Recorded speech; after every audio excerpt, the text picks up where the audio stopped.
प्रज्ञान YouTube channel में जुड़े हुए सभी सत्संगी जनों एवं प्रबुद्ध श्रोताओं का स्वागत है।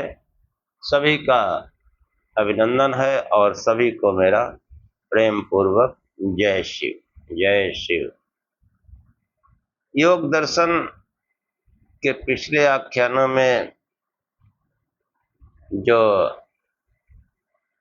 दुख का स्वरूप और दुख को हेय बताया और हेय का हेतु जो है वो अविद्या है और उस हेतु जो अविद्या है उसका कारण है इस आत्मा का अनात्म वस्तुओं से संयोग लगाओ और उस संयोग का छूट जाना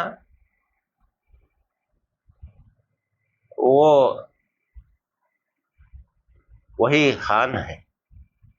दुखों का हान मतलब दुखों से छूट जाना और उन दुखों से छूट जाने का जो उपाय है वह महर्षि पतंजलि ने अपने योग दर्शन में चित्तवृत्तियों के निरोध को जो है बताया। और ये चित्तवृत्तियों का निरोध जिस पर पूरा शास्त्र आधारित है वो कैसे निरोध हो, कैसे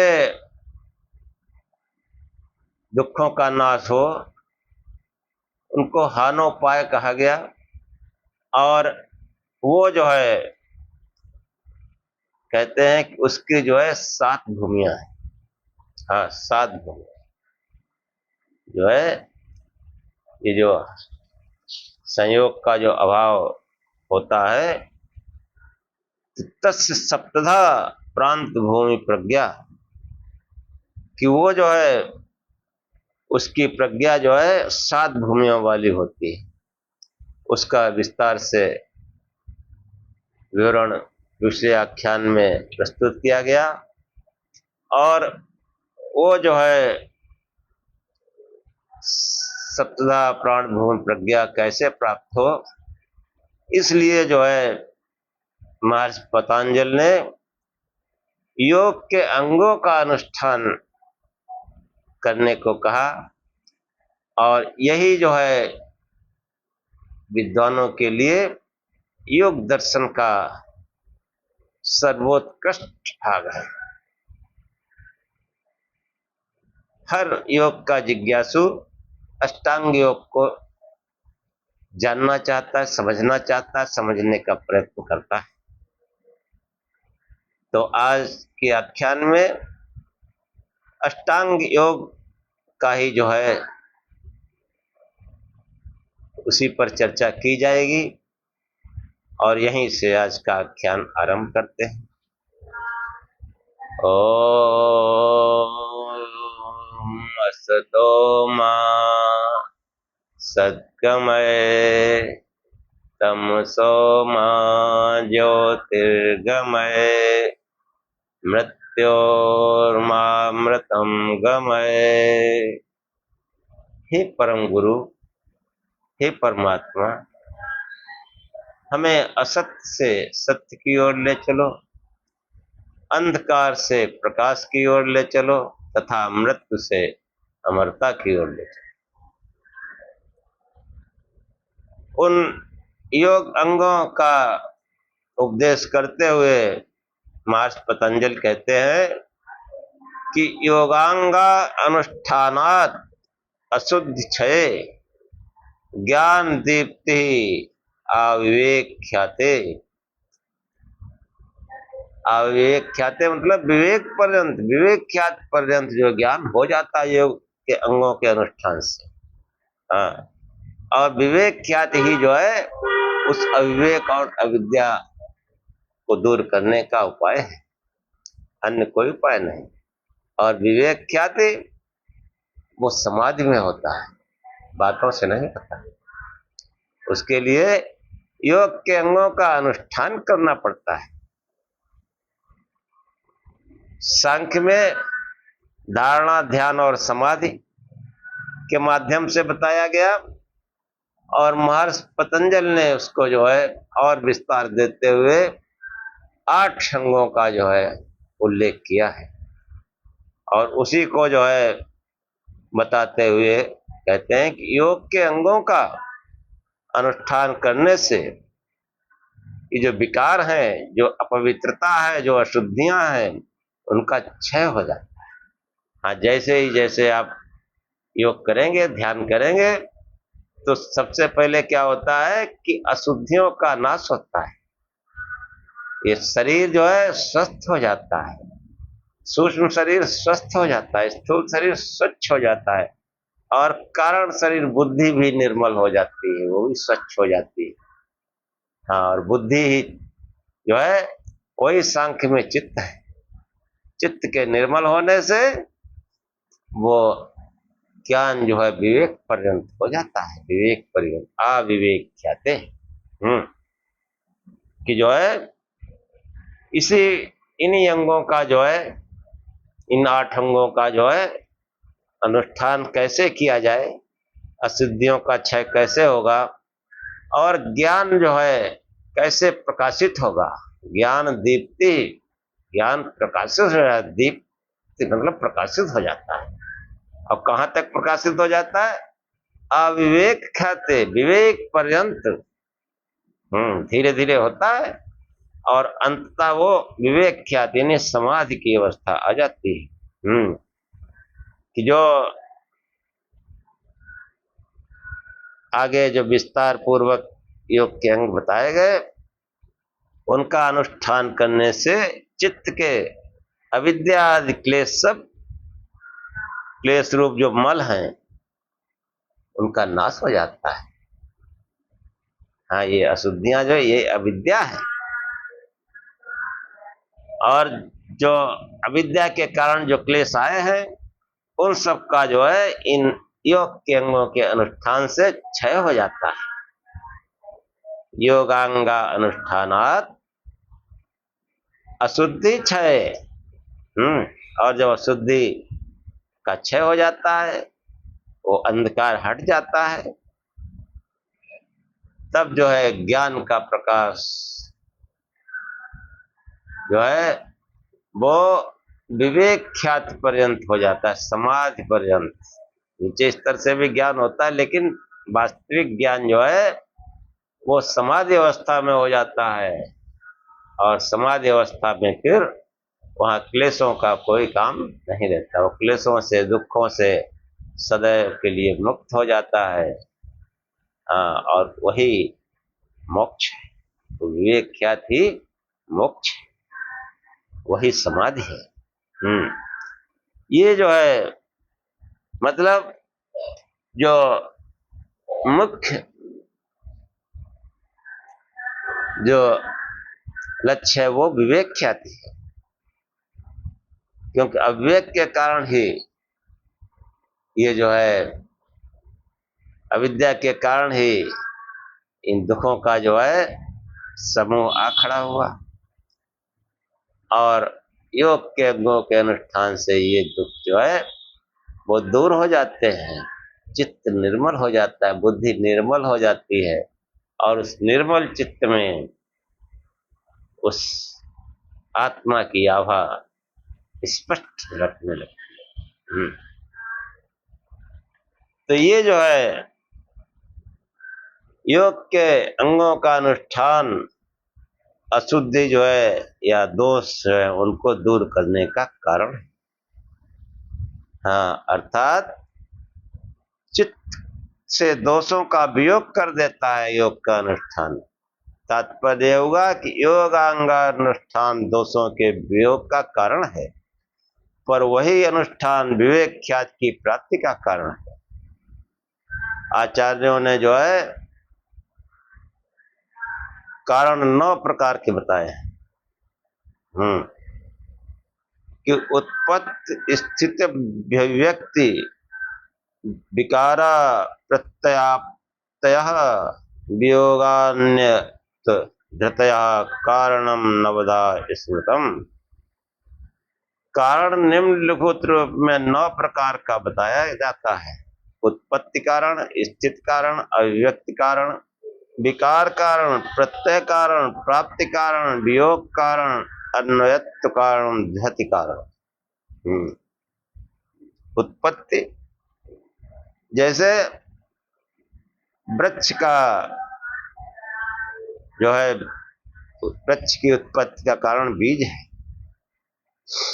मिट्टी घड़े का कारण क्या है? मिट्टी इंद्रिय आदि का करण ज्ञान का कारण है। इंद्रिय आदि जो है वो करण ज्ञान का कारण, ये जो है ये सब उत्पत्ति कारण। स्थित कारण जैसे आहार शरीर की स्थिति का कारण है, पंख आकाश में उड़ते पक्षी की स्थिति के कारण है, परस्पर आकर्षण लोकों की स्थिति का कारण है। इस ब्रह्मांड में सभी जो है ग्रह उपग्रह सब आकर्षण एक दूसरे का आकर्षण से टके, गुरुत्वाकर्षण से पृथ्वी टिकी हुई है। गुरुत्वाकर्षण न हो तो पता नहीं कहाँ चली जाए। तो ये जो है पुरुषार्थ बुद्धि महातत्व अंतःकरण की स्थिति का कारण है, क्योंकि जब तक पुरुष के भोग और अवर्ग अर्थ सिद्ध नहीं होते तब तक बुद्धि आदि कारण बने रहते हैं। अतः पुरुषार्थ बुद्धि आदि कारणों की स्थिति का कारण है। अव्यक्त कारण जैसे प्रकाश रूप का रूप वाले द्रव्यों की अव्यक्त का कारण होता है। हाँ, तमाम रूप है, अगर प्रकाश न हो तो कोई रूप नहीं दिखाएगा। अब प्रकाश होता है सभी रूप दृष्टिगोचर होते हैं। घर के अंदर अंधकार में पदार्थ रखे हैं, दिखाई नहीं देते, प्रकाश आ जाने पर अभिव्यक्त हो जाते हैं, दिखने लगते हैं। ऐसे ही जो है ये जो हमारे अंदर अंधकार और अविद्या छाई हुई है, वास्तविक घर तो ये देह है। हमारा वास्तविक घर ये देह है। इसमें अगर हम झांक के देखें तो हमको प्रकाश नहीं, और ये प्रकाश जो है, जब प्रकाश नहीं दिखता तो आपकी अभिव्यक्ति भी अधूरी है।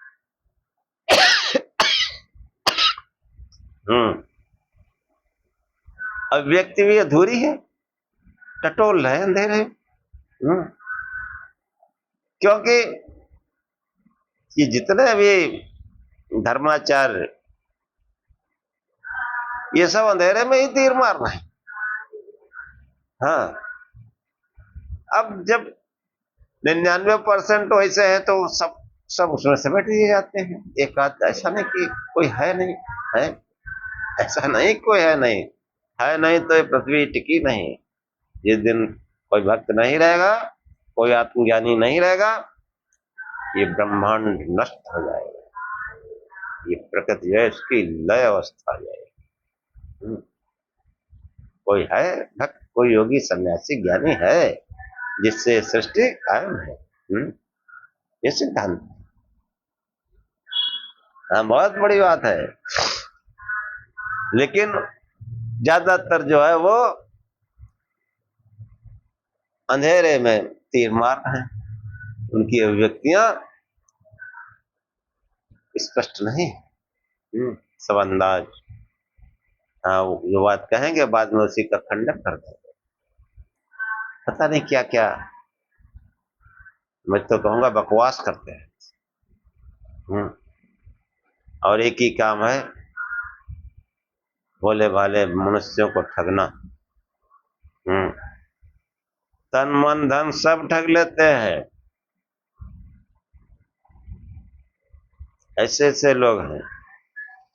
खैर, हम जो है मूल सनातन की ओर जाएं, पढ़े लिखे लोग, इसीलिए बार बार कहते हैं कि वेदांत की ओर जाओ, वेदों की ओर जाओ। अगर सनातन को, वास्तविक सनातन को जानना है तो वेदों के अलावा और कोई अन्य उपाय नहीं। अन्य कोई उपाय नहीं है।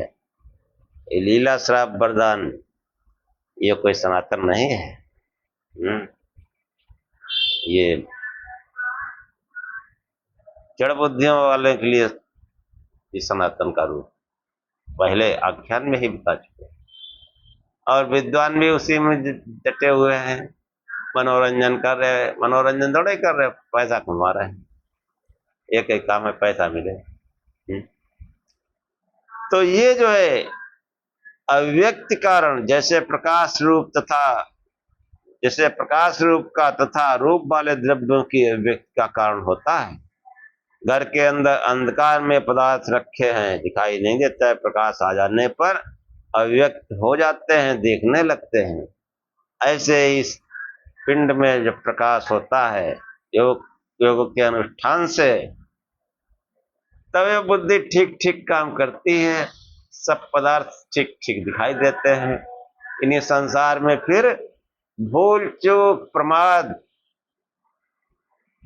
वो नहीं होता है, असावधानी नहीं होती है।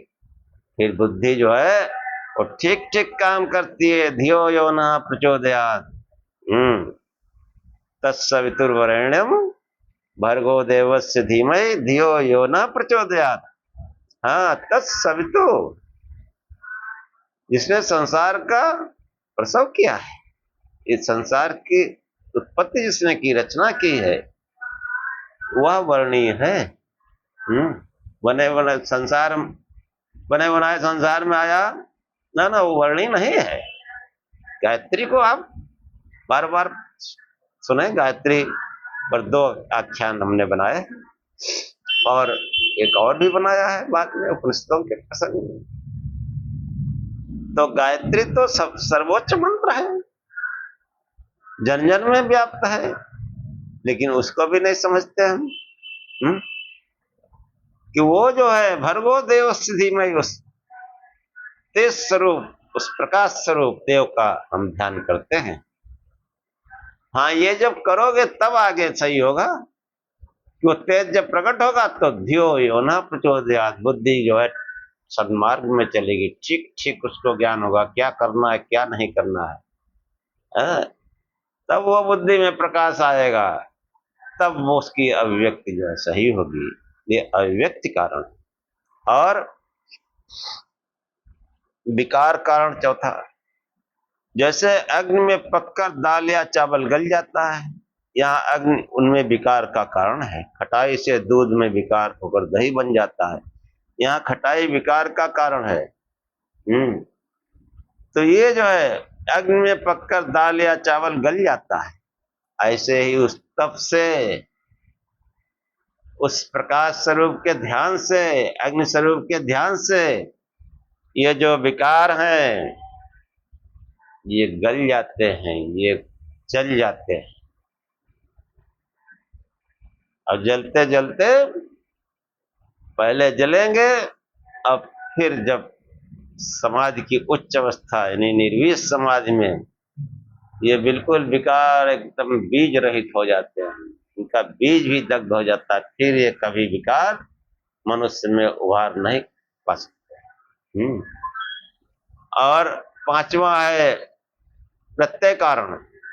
जैसे एक लंबी रेखा के रूप में ऊपर उठते हुए धुएं को देखकर वहां आग के होने की प्रतीत हो जाती है, यहाँ धुआं आग का प्रत्यय कारण है। ऐसे ही नदी का गंदा पानी तीव्र बाढ़ ऊपर से हुई वर्षा की प्रतीत का कारण होती है। ये प्रत्यय कारण है। तो ये जो छठा जो कारण है प्राप्ति कारण, जैसे धर्म सुख प्राप्ति का कारण, अध्ययन विद्या प्राप्ति का कारण है, योगानुष्ठान विवेक ख्याति की प्राप्ति का कारण है। हाँ, प्राप्ति कारण कि किन कारणों से कौन सी वस्तु प्राप्त होगी। कि जैसे धर्म जो है, धार्मिक लोग सुखी रहते हैं, लेकिन यथार्थ धर्म को अपनाना ज्यादा श्रेयस्कर है। हाँ, उससे सुख ही सुख रहता है। बाकी भी जो धार्मिक कार्य करते हैं यज्ञ भंडारा, उनको सुख प्राप्त होता है, ऐसा नहीं है। हाँ, लेकिन वो अज्ञानमय है, और ज्ञानमय हो तो क्या बात है। फिर तो उसके सुखों की कोई सीमा ही नहीं, वो हमेशा आनंदित रहता है। और ज्ञान जो है, हाँ, ज्ञान तो योग के अनुष्ठानों से ही होगा। योगांग अनुष्ठानात अशुद्धि छात ज्ञान दीप्ति अविवेक्य। योग के अंगों का अनुष्ठान करने से वो ज्ञान प्रकाशित होता है। और कहां तक? विवेक ख्यात पर्यंत। हाँ, तो जो है विवेक ख्यात की प्राप्ति का कारण योग के अंगों का अनुष्ठान करना। और वियोग कारण, जैसे कुल्हाड़ा लकड़ी के खंड खंड के वियोग का कारण है, ऐसे योग के अंगों का अनुष्ठान चित्त से दोषों के वियोग का कारण है। चित्त में जो दोष हैं, जो विकार हैं, और जिनके कारण हमको दुख होता है, उन सब के वियोग का कारण है। उन सबको जो है, उन सबसे वियोग कर देता है, उन सबको दूर हटा देता है।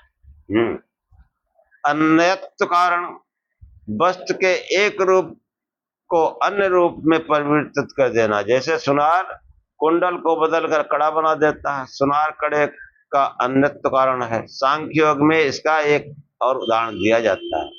हाँ, जैसे रूपवती यौवनपूर्ण स्त्री को देखना एक ही है, समान है, पर वह देखना पति के सुख का, सपत्नियों के दुख का, अन्य पुरुष के मोह का तथा तत्वज्ञानी के औदासीन्य का कारण।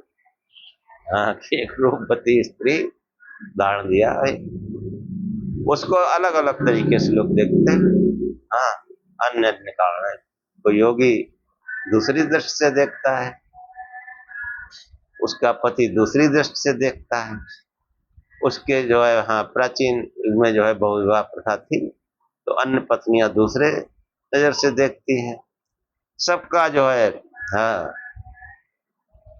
और नौवा कारण है कि धृति कारण, शरीर इंद्रियों को धारण करने धृति धारणा का कारण है।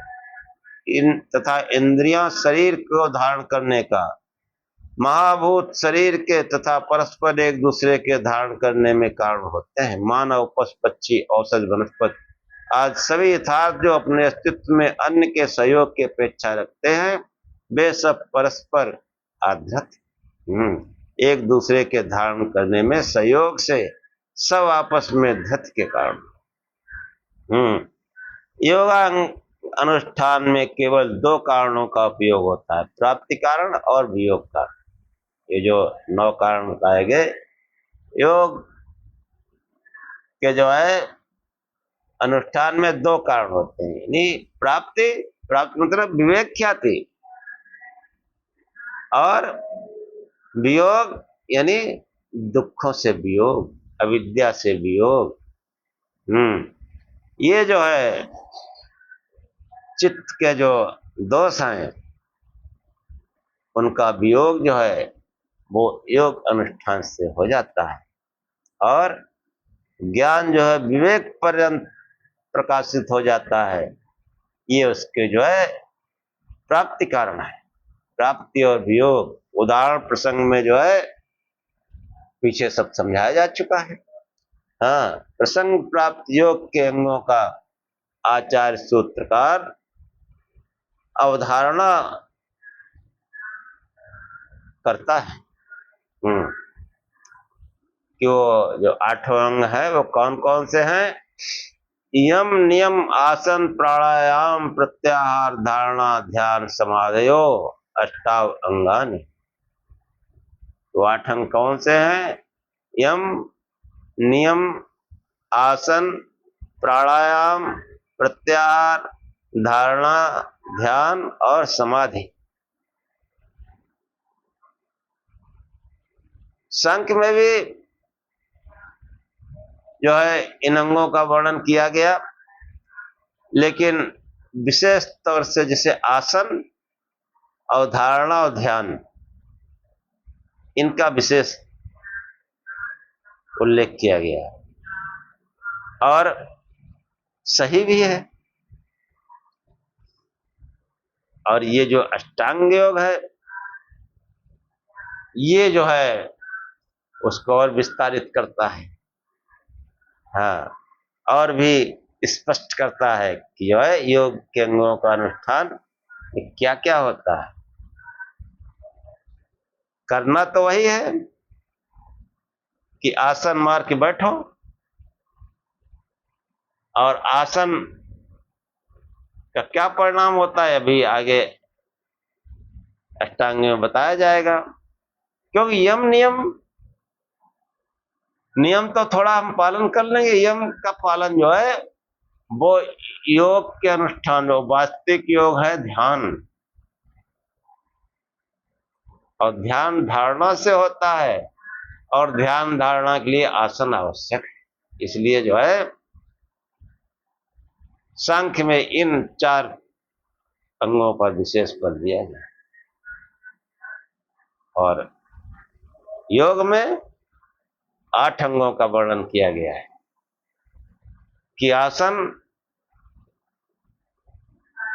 मारने पर हमको क्या क्या करना चाहिए, क्या क्या विचार करना चाहिए, ये भी आवश्यक है। इसलिए योग में जो है अधिक तीव्रता से, सहजता से उन्नति होती है। इसलिए अष्टांग योग जो है वो योग के जिज्ञासुओं के लिए एक प्रकाश स्तंभ की तरह, प्रकाश स्तंभ की तरह, मतलब वो योग के जिज्ञासुओं को उस परम तत्व, उस आत्म तत्व के ज्ञान के लिए ये अष्टांग योग एक बहुत प्रकाशित मार्ग दिखाता है। तो ये जो है 8 अंग, यम से लेकर समाधि तक के 8 अंग योग के माने गए हैं। हाँ, अगले प्रसंग में जो है क्रमानुसार यम नियम आदि के स्वरूप और इनके अनुष्ठान के विषय में निरूपण किया जाएगा। कि योग में जो है, योग दर्शन में वो प्रथम सूत्र अवश्य याद रखें, योग चित्त वृत्ति निरोध, कि जो है महर्षि पतंजल ने चित्त वृत्ति निरोध रूप योग की प्राप्ति के लिए अभ्यास वैराग्य को मुख्य साधन बताया। यम नियम आदि का पालन भी श्रद्धा वीर्य के बिना नहीं हो सक पाता। फिर उनकी योग के अंगों में सूत्रकार ने यहाँ क्यों नहीं गिनाया? बसता इन्हीं 8 अंगों में सभी अन्य भाव व साधनों का अंतर्भाव हो जाता है, वो निहित है इन सब में, उन्हें अलग गिनाने की आवश्यकता नहीं है। अभ्यास का ईश्वर परिधान में, वैराग्य का अपरिग्रह एवं अस्तेय आदि में, वीर का ब्रह्मचर्य में अंतर्भाव समझना चाहिए। हाँ, श्रद्धा ऐसा भाव है जिसे जागृत हुए बिना ईश्वर व्यक्ति की प्रवृत्ति ही नहीं हो सकती। इसलिए यह भाव प्रत्येक यम नियम आदि के पालन में अंतर्निहित रहता है। श्रद्धा, जब तक योग में श्रद्धा नहीं है तो ये सब कुछ होगा ही नहीं। कुछ भी करो, हाँ, योग चित्त वृत्तियों के निरोध में जो है अगर भाव नहीं है तो फिर तमाम लोग तप करते हैं। तमाम लोग जो है हाँ घोर तप करते हैं, लेकिन क्या वो योगी बन जाते हैं? पहलवानों को देख लो, तमाम फोर्स के जवान कितनी कड़ी मेहनत करते हैं, अपने शरीर को बलिष्ठ रखते हैं, और उनको भी थोड़ा बहुत योग सिखाया जाता है ताकि उनका जो है कारण जो है शरीर वो भी फिट रहे। ज्यादा नहीं सिखाया जाता है फिर तो महात्मा हो जाएंगे। तो लेकिन भाव, श्रद्धा, जब तक श्रद्धा नहीं होगी तो योग में उन्नत नहीं हो सकता है। अब जो है 8 योगांगों के स्वरूप आदि को जो है बताने का प्रयत्न जो है आगे किया जाएगा। हाँ, कि जो है यम नियम आसन प्राणायाम प्रत्याहार धारणा ध्यान समाधि है, ये जो है देखो सांख्य में धारणा ध्यान समाधि क्यों कहा गया। और आसन, आसन नाना प्रकार के हैं, लेकिन जो सांख्य में सूत्र है आसन के लिए वही सेम सूत्र जो है योग में भी है, स्थिर सुखम आसन। हाँ, इतना ही करना है कि हम जो है कोई ऐसा आसन धारण करें जो स्थिर हो और सुख पूर्वक देर से बैठे। स्थिर मतलब देर तक बैठे रहना, और उस प्रकाश स्वरूप का चिंतन करें, उस प्रकाश स्वरूप की धारणा करें। जो भी सांसारिक चिंतन आता है उसको हटाए, प्रकाश स्वरूप की धारणा करें। और सांसारिक ये अभ्यास की बात है, अभ्यास वैराग्य खास चीज है। क्यों, सांसारिक वस्तुओं में लगा होगा तो फिर धारणा में वही आएंगे सब, और धारणा में जो है वो चित्त में जो है आज्ञा चक्र में लगा दिया तो यहीं लगा रहे। ये मन बुद्धि इंद्रियां सब वहीं आके सिमट जाए, वहीं एकाग्र हो जाए। तो ये जो है धारणा जो है ये अभ्यास के द्वारा, लंबे अभ्यास के द्वारा आती है। और ये धारणा करते करते वो प्रकाश फिर जो है प्रकट होता है। निचले स्तर का ही सही कि वो जो है वहीं से ज्ञान शुरू होता है। योगांगानुष्ठानात् अशुद्धि च्यात्, जो अशुद्धियां हैं वो उस प्रकाश स्वरूप को का दर्शन नहीं होने देती। तो योग के अंगों का अनुष्ठान करने से नहीं, यम नियम आसन, अब शुरुआत तो आसन से ही होगी। नियम पूर्वक बैठो भाई, ध्यान करते हैं। और जो यम नियम है उनका भाव रखो, और ध्यान करते समय धारणा प्रकाश स्वरूप रखो। इस आज्ञा चक्र में ही अपने को स्थापित करो। उस धारणा से फिर ध्यान प्रारंभ हो जाएगा, और ध्यान से समाधि हो जाएगी। तो ये जो है योग के जो अंग हैं, ये इनका अनुष्ठान करने से ज्ञान जो है वो विवेक पर्यंत हो जाता है। इन अंगों पर जो है एक एक अंग पर विस्तृत चर्चा जो है अगले आख्यान में करेंगे, क्योंकि जो यम है 5 उनको समझाने में थोड़ा समय लगता है और फिर आख्यान लंबा हो जाएगा। इसलिए आज के आख्यान को यहीं समाप्त करते हैं। आप लोग जो है प्रकाश स्वरूप से ध्यान करते रहिए, भगवान के नाम का जाप करते रहिए, शिव शिव जपते रहिए, और इन आख्यानों को पूरे मनोयोग से सुनते रहिए। तो योग में आप बहुत जल्दी प्रवृत्त हो जाएंगे, बहुत जल्दी उधर बढ़ जाएंगे। योगानुष्ठान आरंभ हो जाएगा, और जब तक योगानुष्ठान कोई ध्यान नहीं करेगा, विवेक जागृत हो ही नहीं सकता। इसलिए खूब शिव शिव जपो, प्रकाश स्वरूप से ध्यान करो। और आज का आख्यान यहीं तक रखते हैं। ओम सहनाववतु सहनौ भुनक्तु सह वीर्यं करवावहै तेजस्विनावधीतमस्तु मा विद्विषावहै। ओम शांति शांति शांति।